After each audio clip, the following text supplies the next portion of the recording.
অংশ। আচ্ছা, এই রোগী সে একজন কবিরাজ ছিল, তার বিদ্যা নষ্ট করে রাখছে, তার আসন নষ্ট করে রাখছে, এবং কি তার উপরে কি সন্ন্যাসী জিন নাকি হাজির হয়েছিল একটু আগে বিশ্বহরি চালান করে রাখছে। একটু আগে যে হাজির হয়েছে আমাকে ধরবার আসছিল সাপের রূপ ধারণ করে, সে কে? মনসা। মনসা চালান করছে রোগী শরীর। হ্যাঁ, বাড়িতে মেইন দুশমন ওর কাজের লোক। হ্যাঁ, ওই মেইন। আচ্ছা, রোগী শরীরে কয়টা চালান করছে? আজকে 20 বছরের কমসে কম কয়েক হাজার চালান পাঠিয়েছে। আচ্ছা, একটু আগে যে আমাকে ধরবার আসলো এটা মনসা না? হ্যাঁ। ওর সাহসটা কত রয়েছে আমাকে ধরবার আসলো? দুর্বল কবিরা শুনে করছিল, হ্যাঁ? ওর বই আছে এখন নাই। ওই চলে গেছে, আরো কিছু আছে এখন রোগীর সাথে? এখন আমি আছি। তোমাকে চালান করছে? আমাকে চালান করছে, ওর আমল বদল তার আসল নষ্ট করে।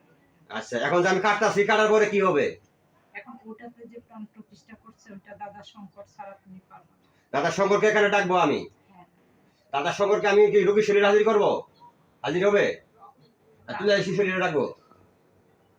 ওর উপরে ডেকে ওইটার যে প্রাণ প্রতিষ্ঠা করা আপনি জানবেন না, উনি জানবে। ওটা থেকে প্রাণ প্রতিষ্ঠা করা ওইটাকে আগে শেষ করতে হবে শ্মশানের মধ্যে। সমস্যা নেই, আমি দাদাকে এখানে হাজির করতেছি। দাদা পর্যন্ত কথা করা আছে, এটা কাটবে। হ্যাঁ। কাটার পরে বাকি কাজ আমি করবো। হ্যাঁ। তারপরে তুমি রোগীর কাছ থেকে নেমে যাবে, আমার পর রোগীকে দাঁড় করায় আমি কালি কাটা দিব। তারপরে কি আজ থেকে রোগী সুস্থ হবে? ইনশাআল্লাহ।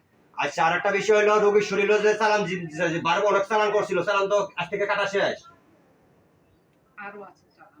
আরো কি চালান আছে? ওর পেটে খাওয়ানো আছে। খাওয়ানোর ওষুধ আছে? ওটা কি নিয়মে কাটতে হবে বলো?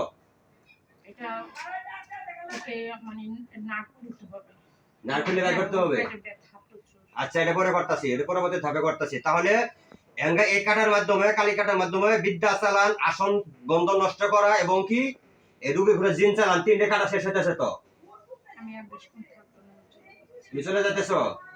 আদাব, তাহলে আমি কালি কাটা করতেছি, তোমার পাশে থাকবা। হ্যাঁ দর্শক, দেখেন একজন ভুক্তভোগী মহিলা, সে একজন ভালো ব্যক্তি, সৎ ব্যক্তি ছিলেন। সে একজন আল্লাহ প্রাপ্ত কিছু নিয়ামত পেয়েছিলেন স্বপ্নের মাধ্যমে। ভালো একজন কবিরাজ, যা করতে চাই কাজ হয়েছে।